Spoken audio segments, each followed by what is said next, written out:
Hello,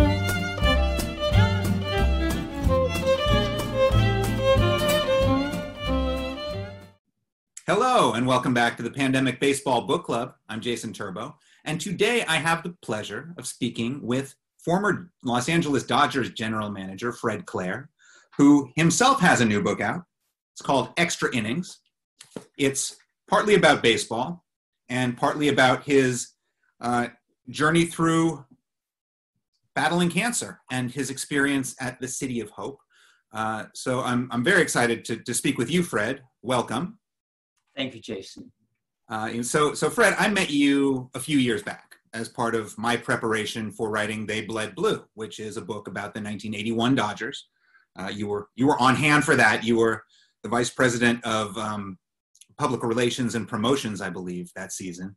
And if I have my timeline correct, you were promoted to executive vice president the following year. I believe that's correct. Yes. So we spent some time at your office in Pasadena talking about that ball club. And what struck me that day is in part how earnest and open you are and you were with me about your experiences. So I wasn't very surprised upon reading Extra Innings, your new book, which blends your story of running the Dodgers with your story of a protracted battle against cancer and treatment at the City of Hope. Back when we met, I knew some things about your battle with cancer. I know, various snippets had crossed the media sphere, but I didn't know that much. And you appeared to be perfectly healthy when we met. But as it turned out, skin cancer had spread to your jaw. You'd had surgery, radiation, chemotherapy. Thought you'd beaten it, then it returned. As you detail really beautifully in the book, you responded very well to experimental immunotherapy at that point, and ultimately had massive surgery on your jaw, which I think brings us up to present time. I think that chronicles it rather well, and it was just a year ago, July 31 of 2019, where my jaw, with all that we had put it through, simply disintegrated my jawbone. So it was on July 31 of last year that three wonderful doctors at City of Hope, in an 8-hour surgery, removed the fibula bone from my left leg and replaced my jawbone. So I think back and think that was just 1 year ago, and realizing how blessed I am, because I'll meet Cheryl later today to go to Oakmont and hit a few golf balls. So how fortunate can one be? And the strange part of all of that, Jason, is that when the book was planned, because what I really wanted to do was to tell the story of the City of Hope, I had no idea that the second surgery would be needed. And so it all evolved as the book evolved, and the person deserving certainly the credit for the writing and handling of the book is the author, Tim Madigan, who I think did a wonderful job, because the intent was to really tell the story of the City of Hope, the doctors, the people, the history, the other patients. That was the objective in my mind. And I think Tim was able to do that, because I said to Tim, Cheryl and I will be the vehicle that travels through this, but I don't want that. This isn't the Fred book. The Fred book was written some time ago. I just want to focus on the story of the City of Hope and telling that story, because I found upon inquiring that there really wasn't, to me, a relevant book about recent history and the developments at the City of Hope in a fast-changing world. And so my hope was that this book could be there to help in that area and to help other patients. And I'm pleased with the start that we've had, and will continue to do all I can to promote the City of Hope. Sure. And you mentioned the Fred book. That is, of course, Fred Claire, my 30 years in Dodger Blue, which is a straight baseball story, effectively, detailing your history with the Dodgers. Extra Innings is not, it's not just a City of Hope book. There is a lot of Dodger stuff in here too. Yes. It's been a journey for you, and you tie that journey through baseball. You talk about star players on both the ball field and in the hospital. Given that you'd already written the book about your baseball career, is it safe to presume that your goal here was to use baseball as a means to get people to pay attention to the City of Hope? Very, very definitely. Jason, we felt that the combination, the Dodger story and how that related, that it needed to be weaved together. And again, I think we found the absolute right person in the author. Tim Madigan lives in Fort Worth, Texas,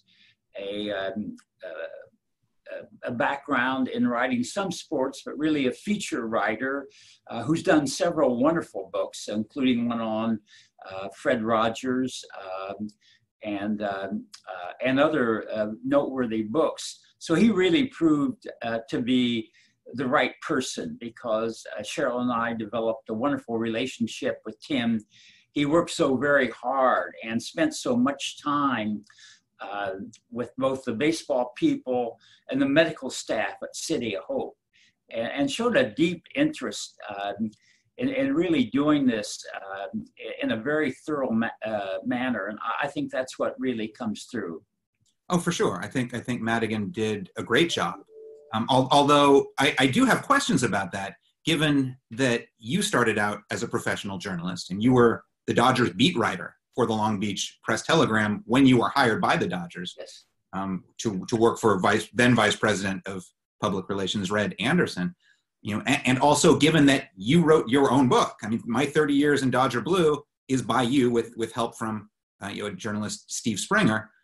Why did you give this project to somebody else rather than tackle it yourself? Well, Jason, even in the book, My 30 Years in Dodger Blue, it was kind of an interesting background, because when I was fired by the Dodgers in 1998, I said to Cheryl that I want to go someplace. I want to go someplace, as strange as this may sound, that is peaceful, where there is blue, where there is green, where there is peace in my mind. And I want to put my thoughts into writing. And so we went up to Lake Arrowhead, where we had never been to stay before. And I spent 3 days. We would go to McDonald's to have an Egg McMuffin, and I would go back to the room. Cheryl would go by the pool or reading room or wherever. And for 3 days, I wrote, and I had been a journalism major. And when I was finished, I put it all in a folder and said, that's it. And Cheryl says, well, what are you going to do with it? I said, I'm not going to do anything with it. I just want it out of my mind. I want to document it in my own mind for my own reasons and move on. And that was 1998. I had no thought of writing a book. That really was not my intent, as strange as that may sound.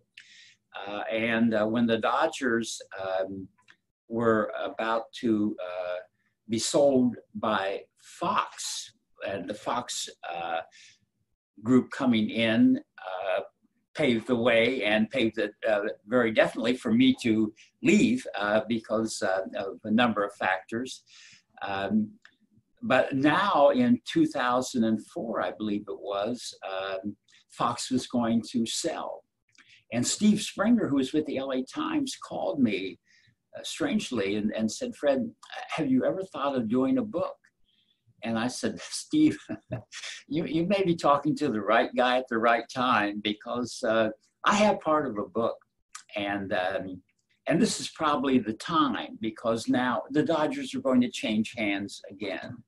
And I wanted Steve to be there as part of that book, because he knew the stories, but also it's very important to me, Jason, that when something is written, I have the right, but I didn't want it out of my own, so totally out of my own mind. I wanted to have everything be verified as much as it could be as being factual, that this is my memory, but I wasn't really going to go just on that. And that may sound strange, but it was very important for me to have the honesty and the transparency in this book. So Steve did a wonderful job. I mean, he took my foundation, but again, I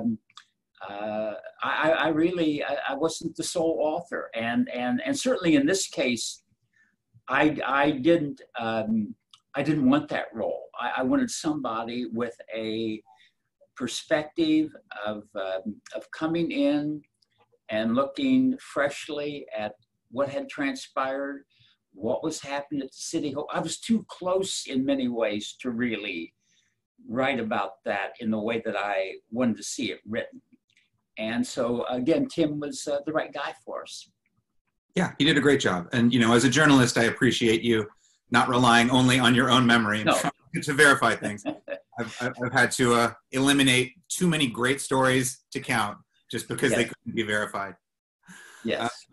I mean, what's interesting to me about this book, you know, among many things, is the melding of baseball and cancer treatment. I mean, you got to understand the concepts of team and teamwork from a great vantage point with the Dodgers, and then you again got to see those same concepts in place once you found yourself under the care of doctors at City of Hope.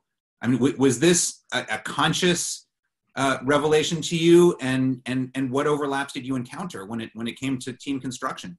You know, Jason, what's interesting, and you being one who's experienced in covering baseball on a daily basis, City of Hope really became my daily place to go. I mean, that was the type of schedule that we were on after surgery, 33 radiations, 7 chemos, then immunotherapy.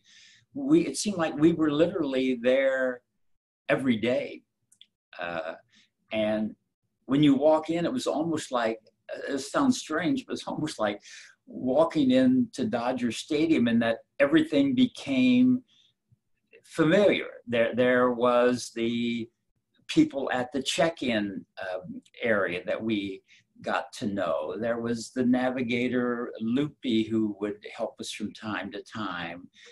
There was Jeannie in the Biller Center, where they had books and research and where patients could go. There were all the nurses, there were all the doctors, and there was this team. There was this team of people working together.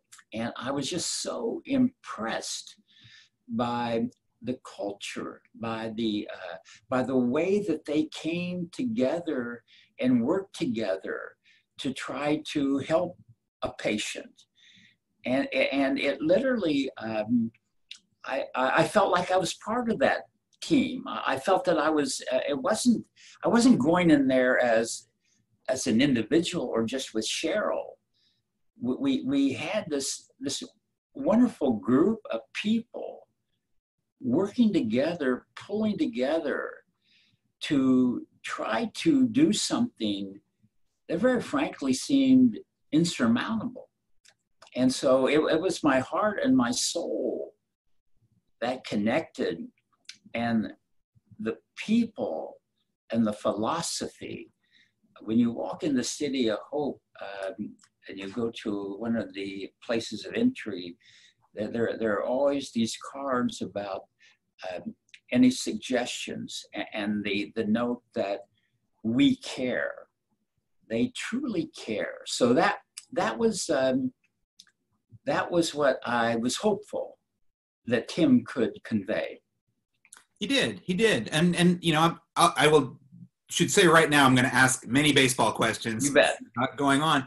But before we leave this topic, you know, I keep thinking about how parts of a baseball team are geared toward helping different parts succeed, right? Steve Garvey's ability to pick balls out of the dirt helps Ron Say be a better baseman. Steve Howe closing out games helps the starting staff accumulate more wins. Did you feel that same kind of methodology within your cancer treatment? Very definitely. Collectively, and it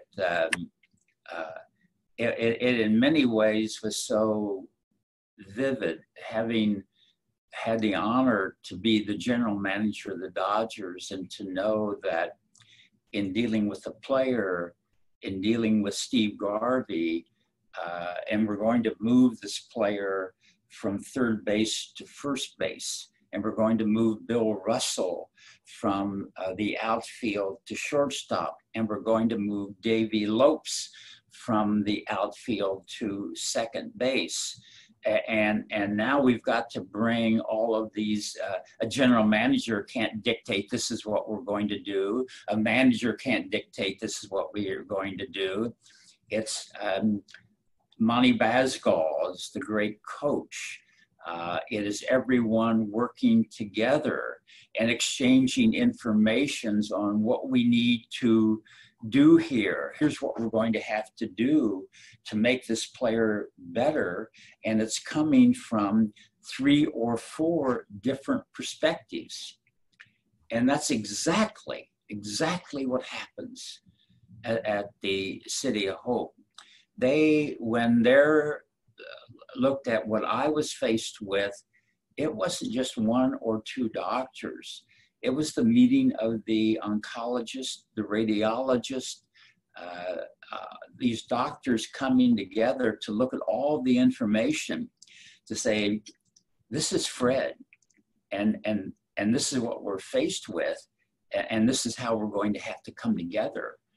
And that's exactly what it is. Yeah, that comes through in the text. Quick baseball digression. You talk about moving players from outfield to shortstop and second base. That's detailed in They Bled Blue. Branch Rickey described it as coconut snatching. Exactly. Based on a couple of guys he saw in the tropics, one scaling the tree and throwing down coconuts until his legs got tired, and then they swapped spots.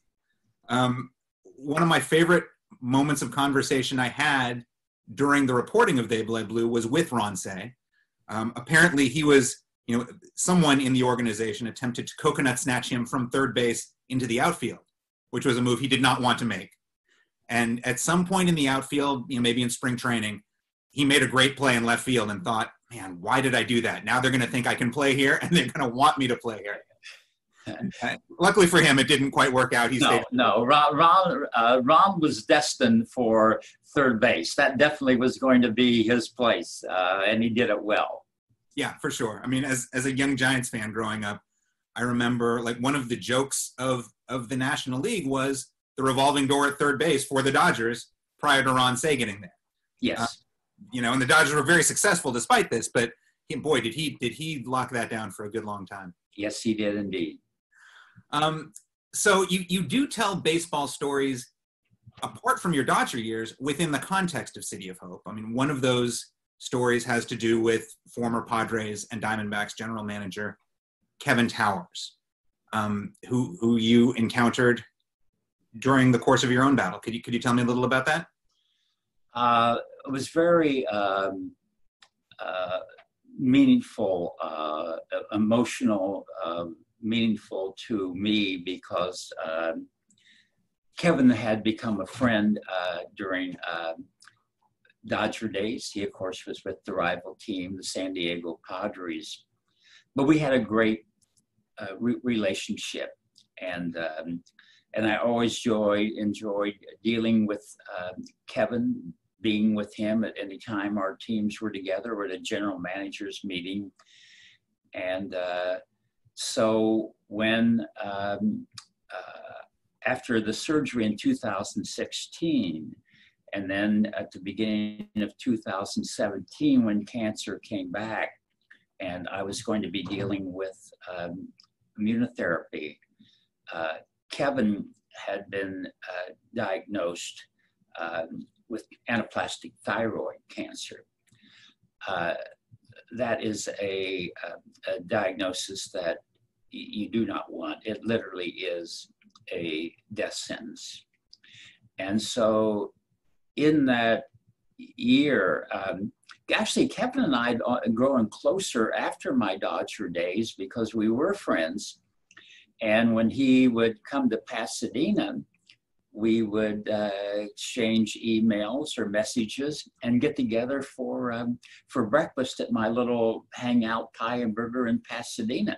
You have a thing for any number of times we would meet for breakfast. Sometimes he would bring Bochy. Ted Simmons came for breakfast one time with him. So we developed this friendship that grew really much closer after Dodger days, because I was doing some things for MLB.com, and I simply thought the world of Kevin. I just thought he was a tremendous, and he was just a tremendous person. So now here we are, both fighting these battles and communicating. And Tim does a good job. For whatever reasons, and I seldom do this, I saved the text messages with Kevin because they meant so much to me. And so when we came to the writing of this, I had all these exchanges. The only exchanges I'd ever really saved. I don't know why, but I did. But Kevin fighting this huge battle with anaplastic thyroid cancer and known as the gunslinger. Jason, well, you knew Kevin, or people in baseball knew Kevin. Kevin's the life of the party. I mean, that's who Kevin is. He's out there. He's having fun. Everybody loves him. He knows the game. He loves the game. He's infectious. I don't think, as Tim outlines in the book, Kevin fighting a much bigger battle. We'd end a call or text, and he said, "Fred, I'm praying for you. You're in my thoughts." And there was this exchange. And so I had wanted Kevin. I was now, even though I was diagnosed with cancer and had about a 20% chance, I told Cheryl I wanted to do a golf tournament in 2017 for City Hope. She said, you've got to be the only one in the world who's got a 20% chance of being for a golf tournament. You're planning it. And I thought to myself, well, I probably won't have to do the work. We'll still raise the money if this doesn't unfold the way I want it to. But in any case, Kevin had hoped to be there and wasn't able to at that time. It had taken a turn for the worse. And I had all of the wonderful players there, major league players from the Dodgers, some other teams, each sign a card to Kevin. So it was just two guys who shared a past history, now facing very difficult journeys, and the friendship. And then, of course, at the end of 2017 or the start of 2018, came the word that Kevin had passed away. And so there was a memorial service for him, Jason, at the park in San Diego. And I went, and so many wonderful people from baseball were there. And I had not met Kelly, Kevin's wife, but I had made up my mind that the tournament in the next year, that I wanted half the funds to go to anaplastic thyroid cancer, which is really more or less attached to head and neck cancer in the areas that they deal with anyway. And so I introduced myself to Kelly and told her that I wanted to use my tournament to raise funds for the cancer that took Kevin's life. And Kelly, bless her heart, said, "Fred, I don't play golf, but I'll be at your golf tournament." And indeed she was. So it was a way that it meant that part of the life journey, that friendship with Kevin was so important. I wasn't going to have anything written by Tim until we had the blessings of Kelly, and fortunately, she was very much in favor of that. Yeah, and it came off very nicely and obviously very respectfully. And it was one of only a couple of cancer journeys you had that directly intersected with baseball. I think, a little less so was a local high school coach. This I think is where Tim Madigan, the author, really shined, because he wrote this entire chapter about Tom Quinley, who was a baseball coach at South Hills High School, and a young pitcher for that same school named Jalen Fong, who started his own battle against cancer when he was 8 years old. You had some interactions with the coach, who did not win his battle.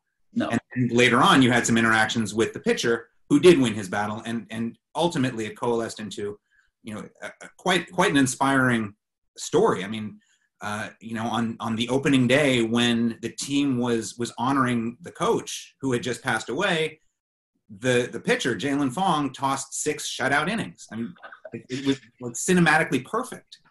Yes. It was. I think what it shows is the connections that are there through our life journeys, and to meet the coach Tom Quinley, who lost his life to lung cancer, and to meet him only because as I was stepping out of an elevator, there was this person there wearing a baseball cap and looked like a coach. And it had SH, and I said, "What's the SH?" And he said, "South Hills High School." The other gentleman with him says, "Tom has been the baseball coach at South Hills." And so I introduced myself, and they said, "Yes, we know Fred." And that started the relationship with Tom. And then when I read that he had lost his life, I wanted to talk to the high school team to let them know how important he was. And Jason, as you read, he was really the most influential coach and person in the background of Chris Woodward, now the manager of the Texas Rangers. So it really exemplified how small this world is, be it baseball, whether you're a high school coach, former general manager, whatever, cancer patient, you are tied together here in this universe. Yeah, it was a beautiful story, and it tied both your worlds together in kind of a profound way. Yes. So let's talk a little bit of baseball for a moment. Sure. You were the VP of promotions in 1981 for the Dodgers, and I think the biggest thing to happen to the Dodgers that year, apart from winning the World Series, was the rise of a young pitcher named Fernando Valenzuela. And looking from the outside in, to me, one of the remarkable aspects of Fernando Mania, the entire Southland falling in love with this 20-year-old kid who didn't speak English, was that it occurred naturally. Like, it wasn't the result of a public relations machine. People just seized it. The grandstand was filling up with a Hispanic demographic much more quickly than it ever had. Everybody was in love with this guy.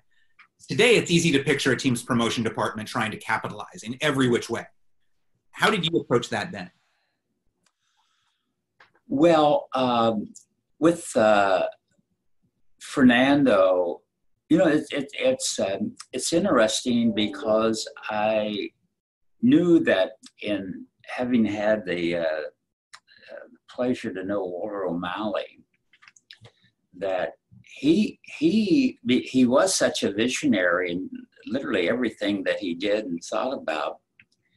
But I can remember that he had thought about the opportunities of a player from Mexico. In fact, the Dodgers, I don't know if this is ever really being written about much. I believe the player was Phil Ortega, and I may be off in my name and information.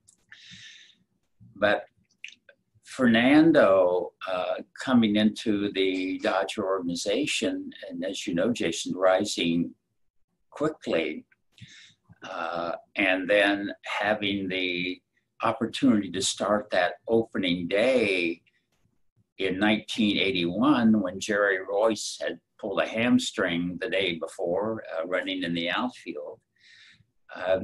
And from, it exploded almost in a game.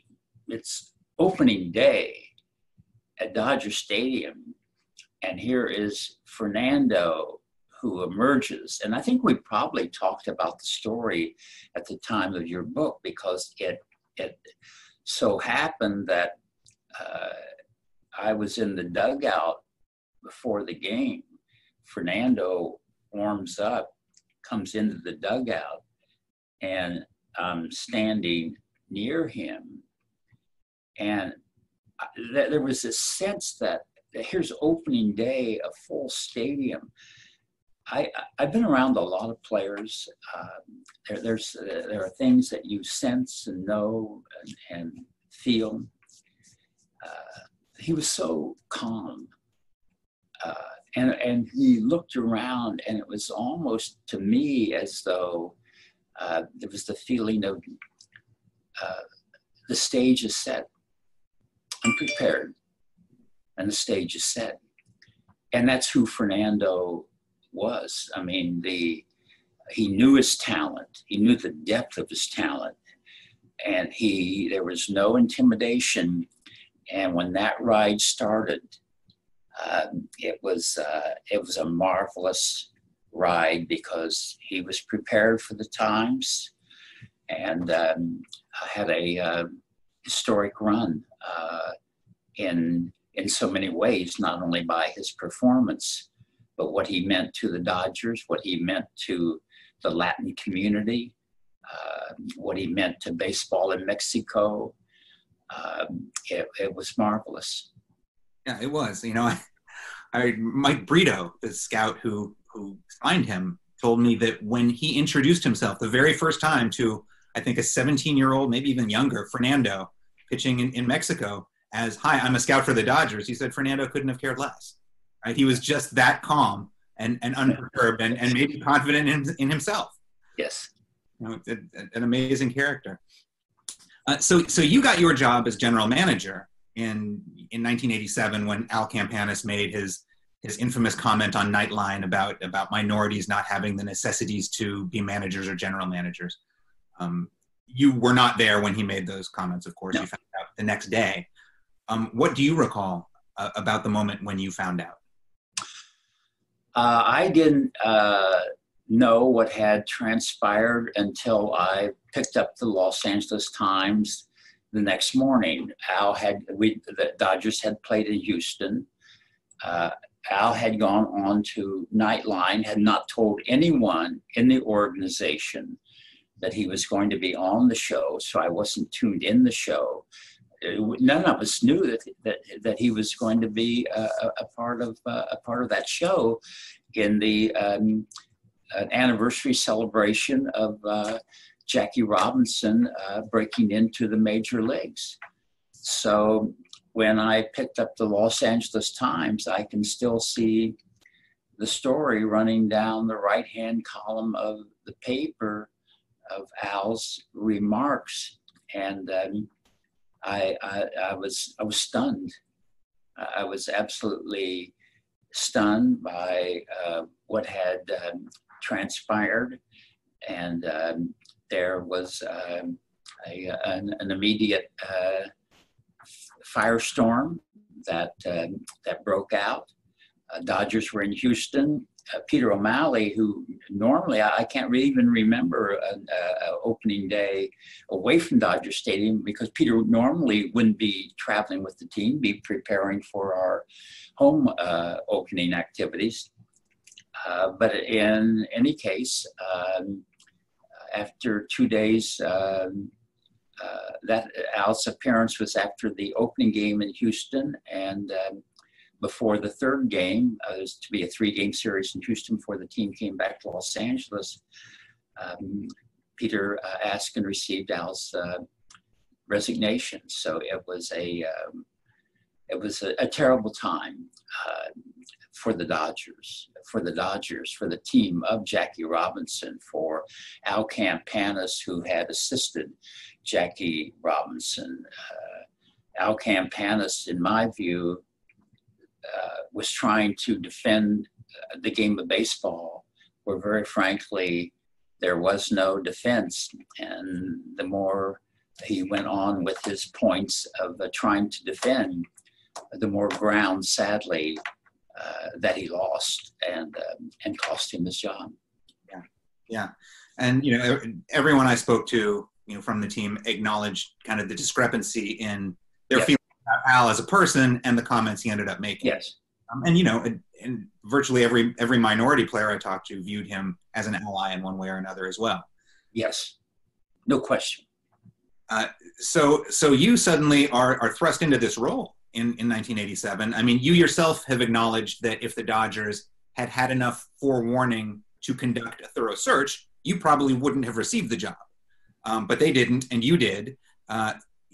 Given that your experience to that point was in publicity and marketing, how qualified did you feel to take the job when it was offered? I felt totally qualified because the Dodger front office at that time was so small. And I had been with the Dodgers from 69 to 87, so nearly 20 years, dealing with all of our baseball people, from Walter Alston and all of his coaches, and knowing them extremely well, and Tommy coming up to becoming the manager, and knowing all the scouts, and knowing all the player development people, and having been in Al's meetings in spring training, because people may say, well, publicity, but my job really was more connected to, we were so small in the front office that there wasn't any part of it that I wasn't familiar with, had gone to general manager meetings with Al. So the one thing that when Peter asked me to take the job, the one thing that I wanted to be sure of was that I had the full total responsibility, because responsibility in that job has to be placed. The players need to know, the fans need to know, the organization needs to know. Needs to know, because if things don't go well, who is responsible? Who is making the decisions here? Because if the decisions aren't the things that are working right, someone has to be accountable. So it was more accountability that I wanted to be responsible for. And I tritely said to Ross Newhan, the wonderful writer from the LA Times, the buck stops here. Not to say how much power I have, but I'm the guy. So if this doesn't work, come see me. I mean, that seems like a very bold position, given that you were not, quote unquote, a baseball man. You didn't come from a scouting background or player evaluation, but suddenly you were in charge of that entire portion of the operation. How did you bridge that gap? Because I had the background, and I had the knowledge, and I had the competitive spirit, and I knew, because of how much I cared for the Dodgers, how important this was.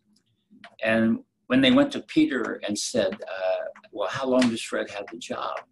Peter gave the best possible answer he could.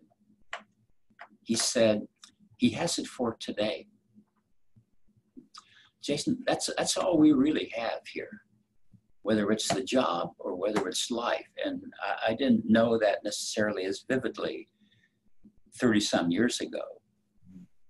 I felt it, and I knew that I was going to do this job every day to the very best of my ability. And if they decided to make a change, I understand that, make the change. But I felt confident that I could make a difference. I wanted to make a difference, and the rest went from there. Yeah, and you did. I mean, I think someone who would have gone into that job overwhelmed by the fact that it was a very different role would not have acted as decisively as you did. I mean, you immediately signed Mickey Hatcher, who became instrumental to the World Series victory. You cut Jerry Royce and his big contract, who was at the tail end of what was a great run for the Dodgers. You signed Rick Shelby and John Shelby and Rick Dempsey. You made many moves. You brought in Kirk Gibson.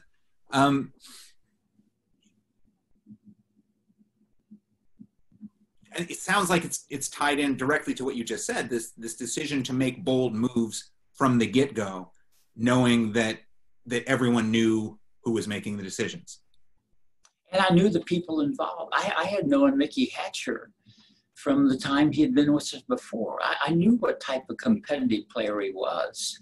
And we had carried in '87, we had, strangely enough, it wouldn't be unusual today, it would be on the short side, but we had 11 pitchers, normally with a staff of 10.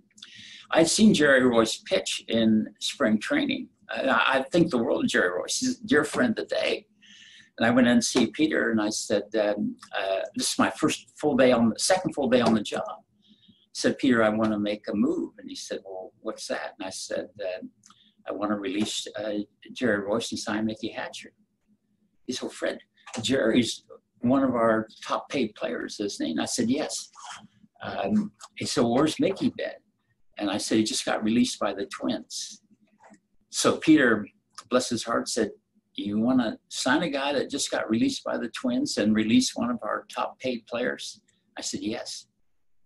And one thing about the O'Malleys, they gave you the job, they gave you the responsibility. And he said, okay. And that was the move that was made. And Mickey was a tremendous help to us, not only in '87, but of course in '88.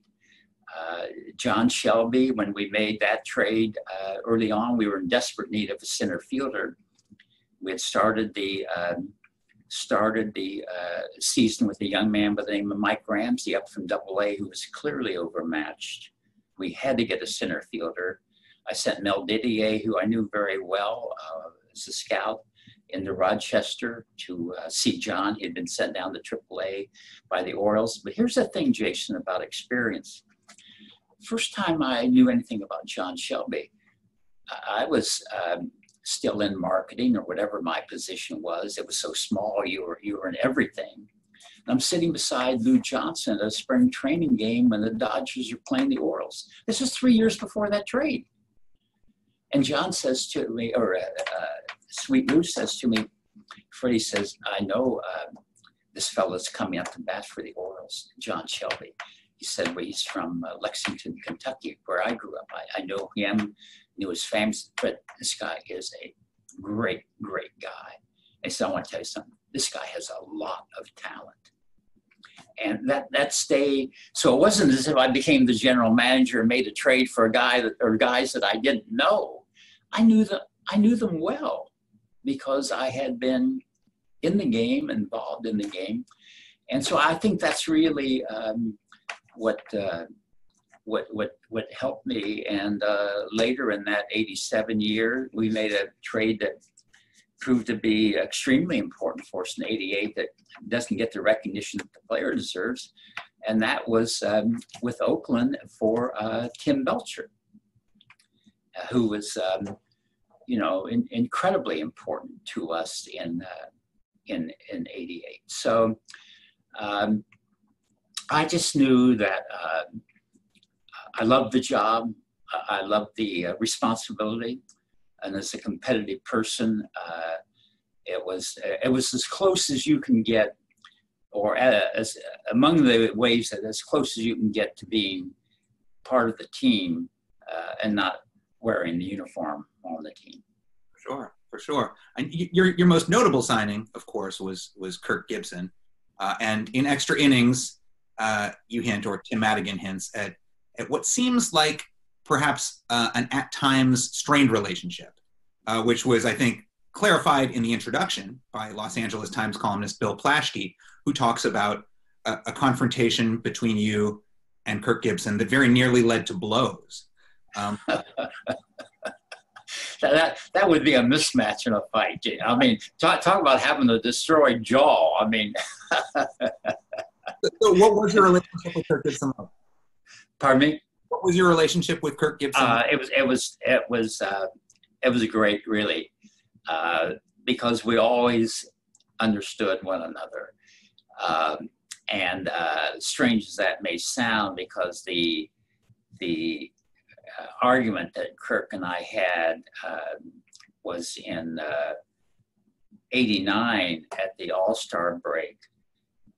Kirk's the great season in '88, tough start in '89, and not really being happy with a lot of things that were happening, not with the team, but in Los Angeles, the Michigan guy, and thinking maybe that it's time to move on, wanting to be traded. And then Kirk said to me this Sunday he wanted me to meet with him in Tommy's office because he wanted to express his desire to be traded. And what triggered it is that he said to me, Fred, you're not doing your job.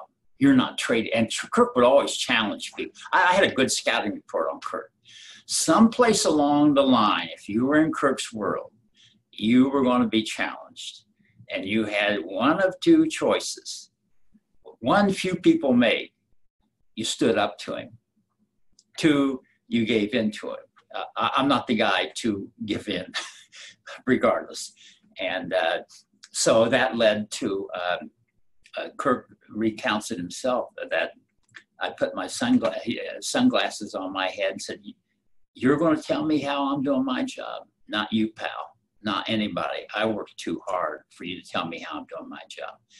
And so that was that confrontation. But the key part of it was that was the Sunday before the All-Star game. I'll never forget the meeting we had in Wrigley Field in the clubby's room where all the cokes and things are. So Kirk and I sat there, and I told him, I said, Kirk, I said, it's a good thing you've got a mild-mannered agent in Doug Baldwin because you got a hell of a temper. He said, Fred, do not tell me about my temper. When you put your glasses on top of your head and got in my face, don't be telling me about my temper. But he said, Fred, look, I understand you. He said, I want to tell you one thing.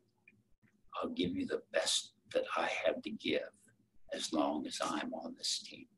And I said, I know that. We understood one another. I understood him perfectly. And 30 years later, when 2018, when they're going to honor the Dodgers of 1988, I'll never forget the evening. Cheryl and I are in the car, and Kirk calls me. He said, Fred, they've asked me to throw out the first ball at Dodger Stadium. I'm basically going to have family in the box, but I'd like to have you and Cheryl there.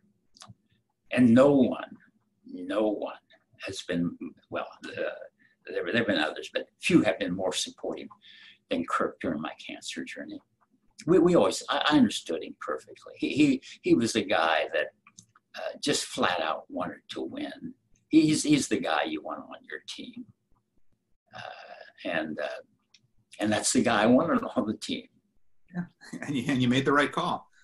So the last question about general managing is in your opinion, how much skill goes into creating a championship roster, and how much of it, I don't want to say is luck, but is fortunate circumstance? Well,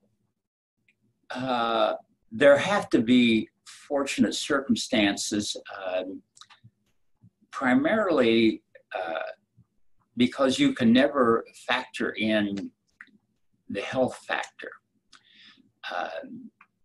The other things, as far as the makeup of a player, the character of a player, you should be able to define that reasonably well. And when I look back, the biggest mistakes came in areas where I thought that bringing this player to the Dodgers, that we could really change him, that we could give him a new opportunity. But it's tough. And the reverse side of that, and we had a Zoom call recently with Hatcher and Kirk and Oral and Sosha and Saxey and others. And a lot of the talk came about that team, the character we did have on that team. These really were high character, competitive. I mean, you could say that, you could say, make that case maybe for every team, or make a case for that. But we had a special thing there, of the makeup and the composition. So I think that the thing about it is there a certain amount of fate, yes, but Mr. Rickey said it best: luck is the residue of design. Yeah, it makes sense. I mean, and we'll bring it back around to City of Hope. Do you think there is, overlap when it comes to creating teams of medical professionals? Great question, and absolutely no question about that. The City of Hope, Robert Stone, the president and CEO, asked me if I would speak to their leadership conference in 2017. I said I would be honored. And to your point, he asked me a question before I spoke. He said, Fred, he said, at City of Hope, we try to build the best staff that we can. And we try to bring in the best doctors. And Robert may not like me sharing this story, but I will. But he said, in the Dodgers with the team, when you brought in a high-profile player, how did you get him to mix with your team? And I said, Robert, I said, that's a great question, because that happened many times. I said, what has to happen is we, the Dodgers, had a philosophy about who we are and what we do. And so when this player comes in, we're going to put him in that framework and explain it. This is who we are. This is what we do. This is how we go about it. And I said the same thing applies here, because you're not going to let a well-known doctor come in and dictate or change the philosophy of the City of Hope, which has proven for 100 years that it knows what it's doing. And so I think that's really, I think that's really it. You have to, and the City of Hope, because at the ultimate part of that is the framework of teamwork and working together. And that's really, as we know, that is what championship teams are all about. You can gather any championship team, and if there's a bond that's formed, and to your question, what so many different parts go into it, but once you have it, it never leaves. And when we've had the reunion of the 1988 Dodgers, 3 decades, 30 plus years later, you would have thought those guys had played the game the night before. I can only hope that 30 years from now, the teams of today, somehow, through all of our changes, are able to generate that type of attitude, because it's a true blessing. Yeah, absolutely. Our computers are both beeping at us. Um, let's wrap this up with a question about something you've already raised.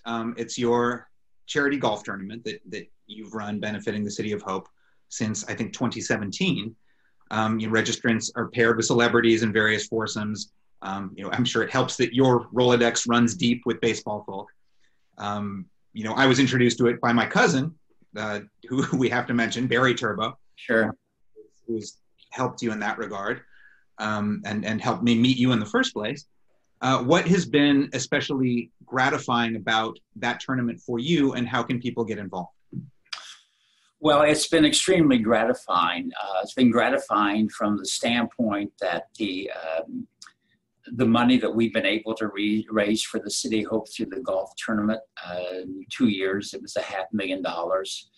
So that is gratifying, as well as bringing all of the people together in a salute really to the City of Hope. But it's people coming together for a right cause, to come together, to be together, to do something, not just a golf tournament. Because I think for those who've been at the tournament, that there was a special feeling that existed that was far, far more than a golf tournament. So that's been the most gratifying thing. And of course, there was no tournament this year, but I am hopeful that there will be a tournament. Hopefully next year. I think that would be a great sign for all of us. And so anyone who cares to follow me on social media or follow City of Hope, if and when we get to the point that an announcement can be made, I certainly look forward to that. We've had the real treat to give our Celebration of Life Award to Rod Carew in the first year, to Tommy Lasorda in the second year. I wanted that award because on that award, on that trophy, I wanted it to carry a quote that perhaps is the best summary of the City of Hope and the best summary of baseball. And the quote, of course, is the quote by Jackie Robinson. A life is not important except on the impact it has on other lives. That is baseball, that is City of Hope, that is us collectively together. What a fitting place to end this conversation. Fred, it was great to speak with you. I'm glad you're doing well health-wise. And God willing, we'll see you at a golf tournament in a year. I look forward to it. That'll be a blessing. All right. Thank you for talking today.